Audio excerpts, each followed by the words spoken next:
She thinks that she would become a nun, but she would like to have some advices to her.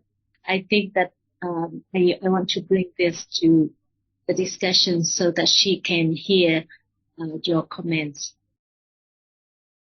Does anyone who'd like to live like monk understand the way monks live from morning to the night? Or just want to be a monk?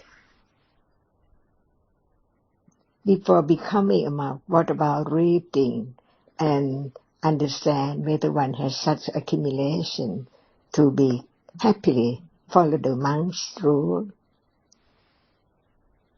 And what is the goal of becoming a monk?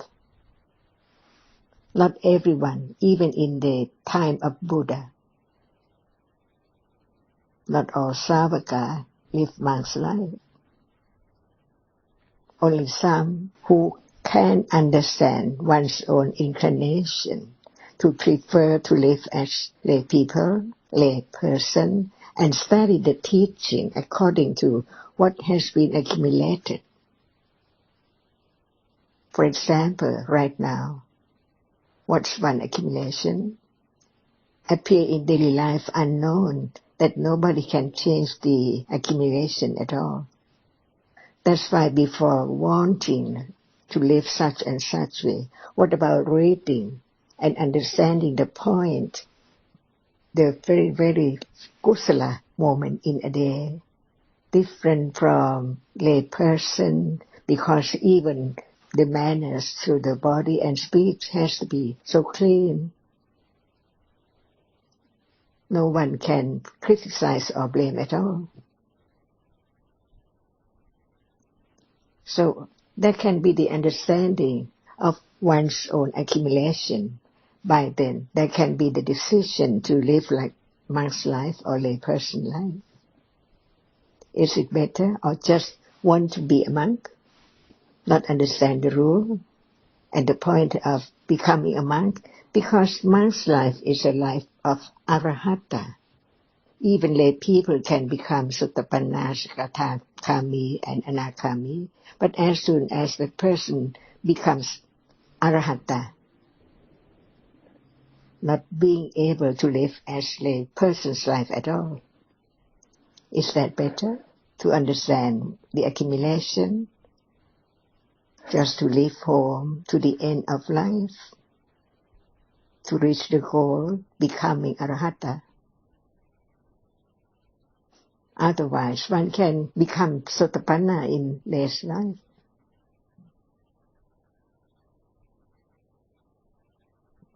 And if one would like to be like that, shall one try at home first, in order to see whether it's happily, easily life for oneself to follow, to live as monk's life?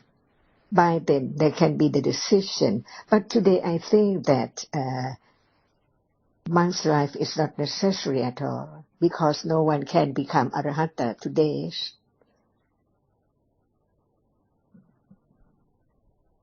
So what about understanding the truth right now?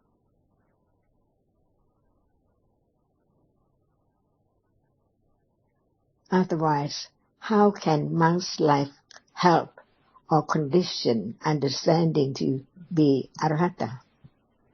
Not in this time, but okay, arahata, not able to be there. What about sotapanna, sakadagami, and anagami? And there were many sotapanna in the Buddha's time, while monks at those times didn't reach the goal of becoming arahata or even sotapanna.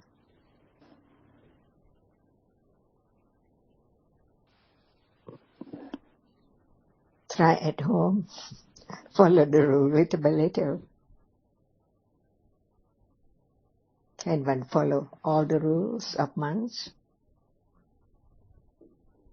If one can, one is able to live monk's life. How long? Depending on accumulation again. That's why being truthful to the accumulation. In a day, you say no kilesa, no attachment to sensuous object, or less or more.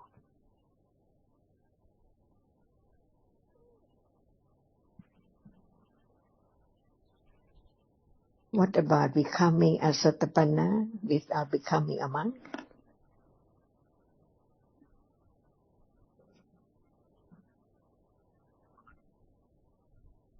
Still very difficult, Ajahn. And when monks didn't follow the rules properly, it's so dangerous.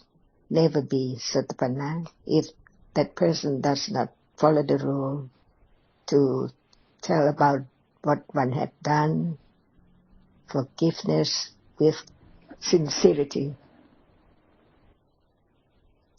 Even just some very, very small rule, one has to understand that one has done against the rule, not respectful to the teaching, to the Buddha, very dangerous.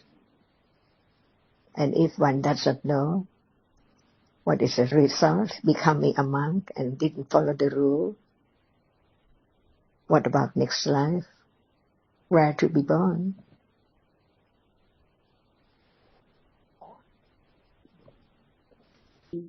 Becoming a bhikkhu, which is really difficult.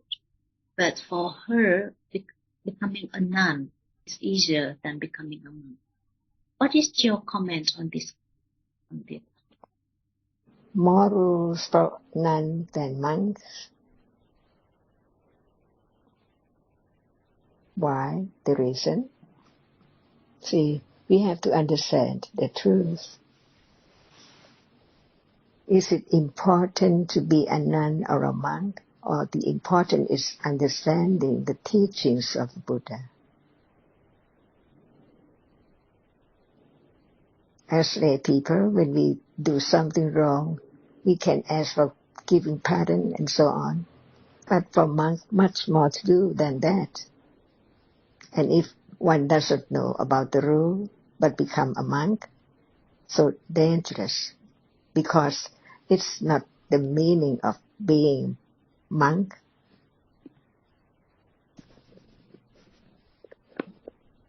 And the nun today is not the nun in the Buddha's time.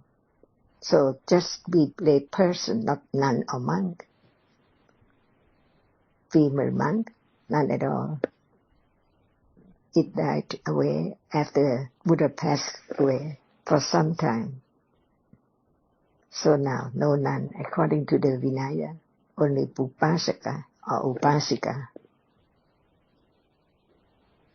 And the teachings of the Buddha are classified by different ways, like Sila and Vinaya, Sutta and Abhidhamma. But the truth is the truth. What is good or wholesome is wholesome, no matter who behaves in such a way. When one behaves in Kusala way, no matter how many one can do according to the monk's rule, but no need to tell anyone. You just follow it because you understand it is so very wholesome. That's all. No mark, no sign to show how much or how many rules we have followed.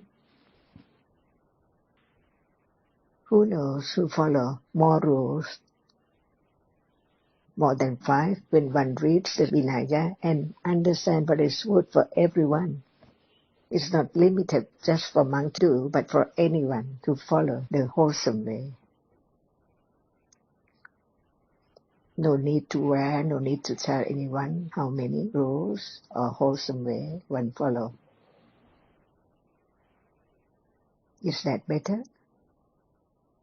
And when one has done something wrong or just a little unwholesome way, it depends on whether one sees the danger of it, but not necessary to tell anyone to ask for pardon or anything at all. Understanding itself correct the behavior little by little to be a little more wholesome, or more wholesome speech and deeds by conditions. And that's the way to let go the self too, and all other akusala. Be truthful to the truth. Be true to the truth. What is there as it is. And Lay people can do more kusala by way of less life. For example, dana, see, helping the others. Can monk help the others like lay people? Building a temple or even home or whatever. Receiving money for such and such kusala duty or what to be done.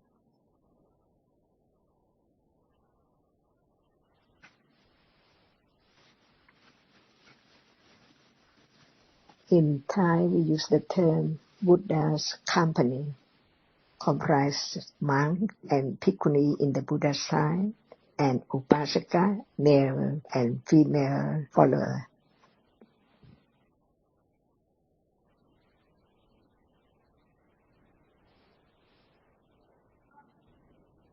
So what motivates the idea of wanting to be a monk without understanding monk's life from morning to night?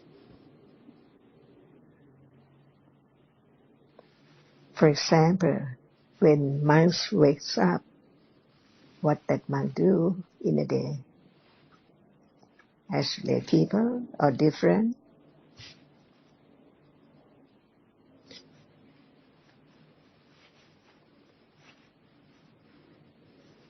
Wholesomeness is wholesomeness, no matter one thing that one is monk or lay people.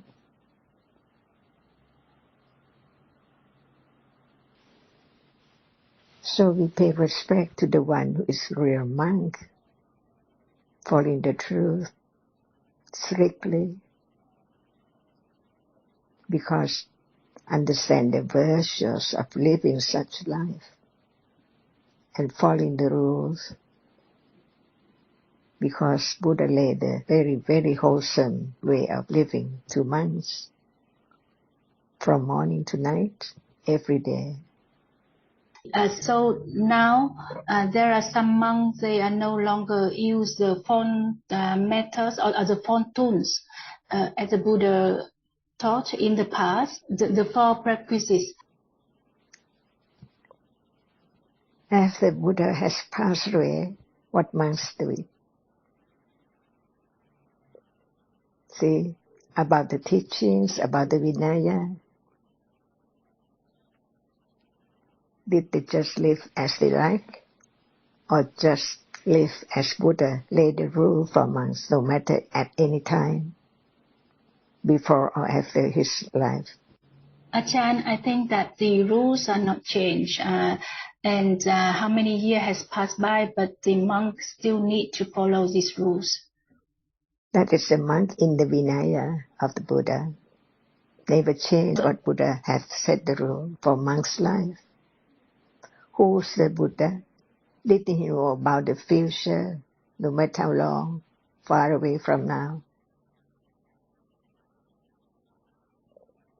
Even he said the rule can be changed according to the monk's agreement, but still no monks change at all, because before Buddha set the rule, he asked all the monks to agree on what did they think about that, and they all agreed what he said to be the rule for monks, the way monks' life is, no matter then or any time coming.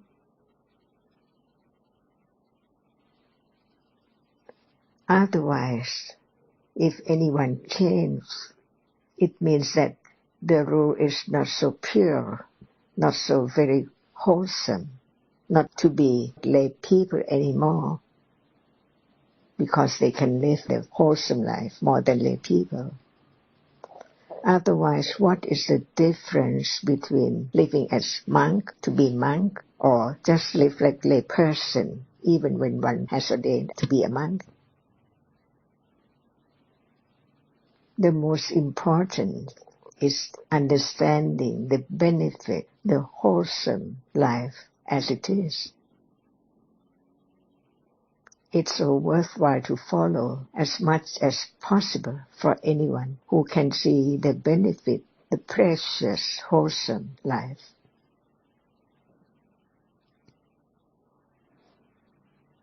But without understanding the teachings, can there be less and less unwholesomeness? not seeing the value of each rule for monk, that it is possible only for those who have accumulation to follow it, to live such life happily, easily. What about wanting to be monk but cannot live as the rule of monk laid out there for monk to live?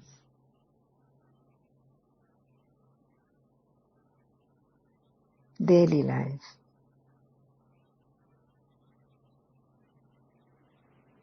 The person who breaks the rule, does he understand the great wisdom of the Buddha, the virtues of the Buddha? And without understanding this point, why does one become a monk? What for?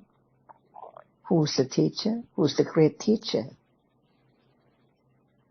His teaching is just like miracle. It changed from great accumulation of unwholesomeness to be all eradicated, never to arise again. What kind of miracle can perform such miracle like the teachings of the Buddha? If there's no understanding of the value of the teachings of the Buddha, why does one want to be a monk? Not follow the rules of monk. So what is there?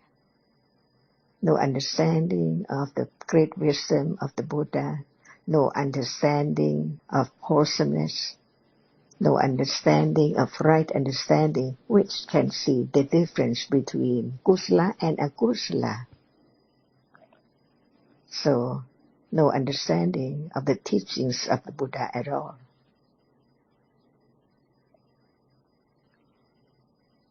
Anyone, any monk who does not follow the rule and having done such sin or unwholesome deeds, not follow the rule to have the danger to be gone or less.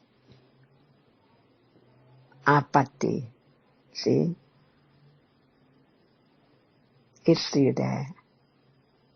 If one does not just live the monk's life, that which has been done, akusala, still there for the whole life, condition the next birth.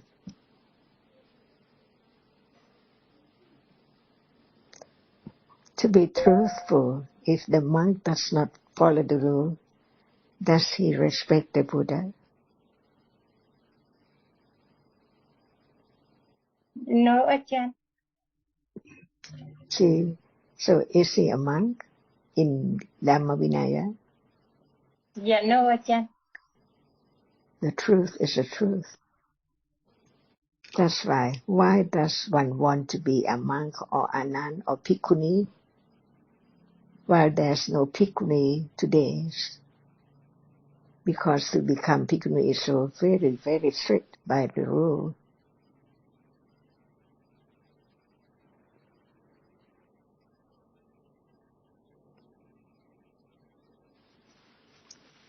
And satya is parami. Without satya, there can never be the understanding of the truth. Because the truth is the truth. Nobody can change the truth at all. Who's the Buddha and who's monk in his Dhamma Vinaya?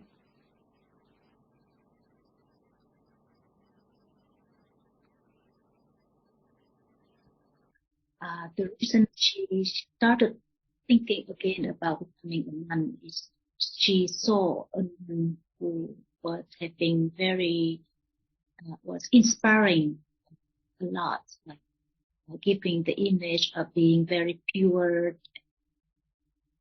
It just inspired her to live such a very pure life.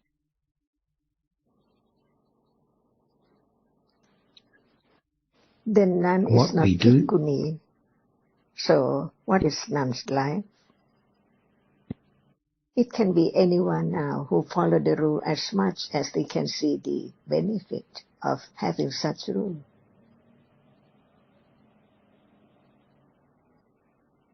not just the word, but the way of life, purer and purer, to the degree of what we call in the Buddha's time, bhikkhuni.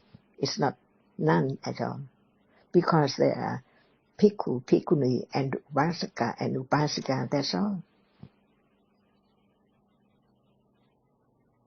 Lay's life and monk's life is different by rule, according to accumulation, which condition that one can follow the monk's rule life or just lay people's life.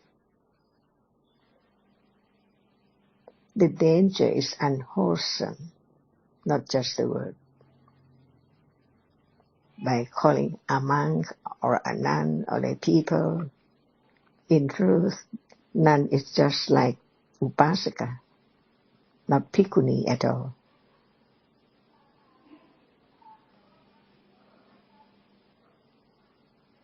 Anyone can have more than 5 rules or 8 rules according to one's accumulation. No need to be called by the dress or by way of living, different from that who does not wear white or dark color.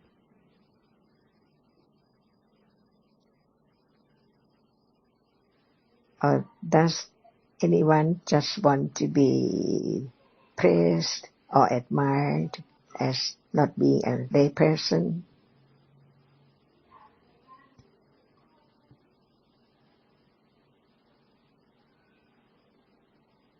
And consider, why does one want to wear such clothes or clothing, white or black or white or different color? Maybe dark color. Why? Why does one want to be or to wear such clothing?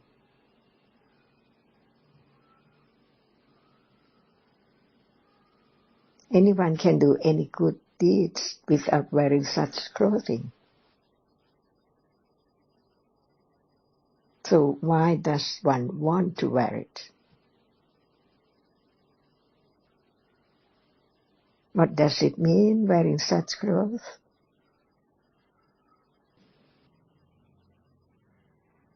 The sign of purity, the sign of understanding, or what?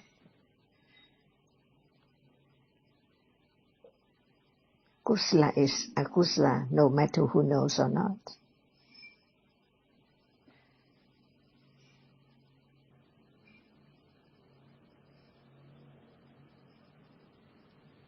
So when one wants to be a nun, just to wear such clothes, or what for?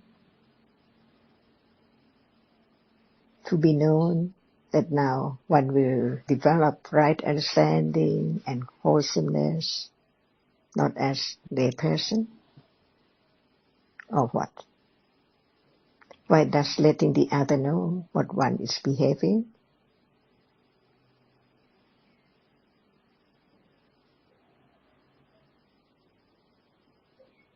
Yes, the question is so good to consider.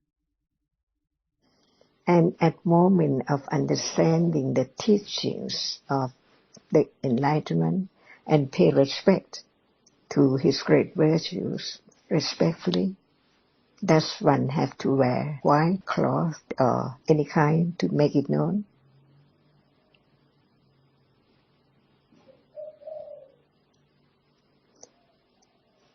No, Ajahn. To be truthful to the truth is the only way to understand what is there as it is. Kusala or akusala, attachment or not attachment, not ignorance, but right understanding is right understanding.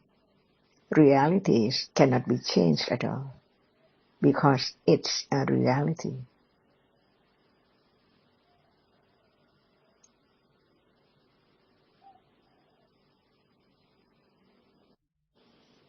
And according to the Vinaya, is the temple where everyone can live?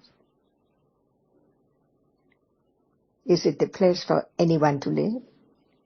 According to the Vinaya. That's why without learning about the details, the very, very subtle way of monk's life, can anyone live as monk according to Vinaya?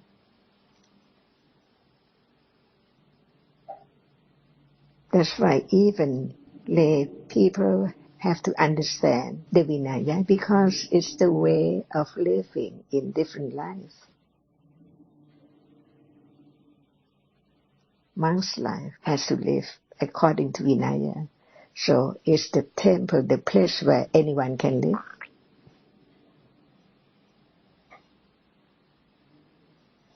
What does Vinaya say about anyone who lives in the temple? Well, it's the place for the monks to live who follow all the rules. And even Bhikkhuni, can they live in the same place where monks live? Impossible. That's right. Why do we live in the temple? No understanding of the rule, so subtle. Only understanding why it's laid out as this. Only the Buddha can lay out the rule for monks because of his great understanding of kilesa and everything, suitable or unsuitable.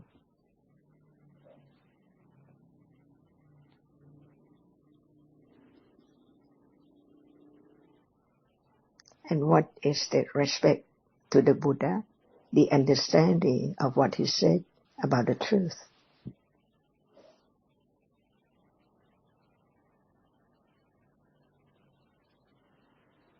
So before doing anything, not just by wanting, but by understanding the truth of what is there.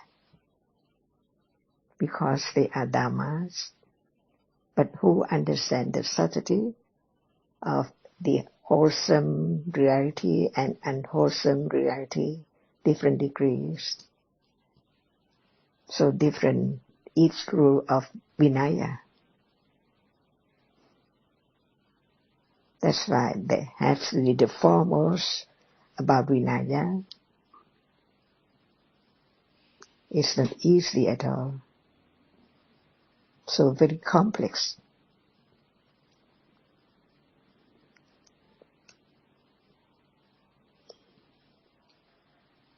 Understanding what Buddha taught, no matter it's about Vinaya or Sutta or Abhidhamma, is the way that understanding only can understand the great virtues of the Buddha and respectfully follow his word because it's so very precious, like miracle. From ignorance to be understanding deeper and deeper until all kilesa is completely, absolutely eradicated, never to arise again. Is that the point of studying the teachings, of beginning to understand who's the Buddha, his great virtues, wisdom, purity, compassion for all, everyone.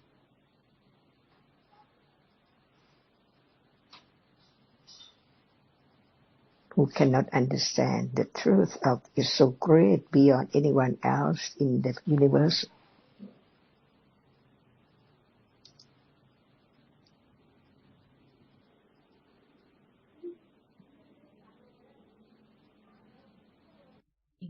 Really worth considering. Very, very precious. So I so much appreciate it.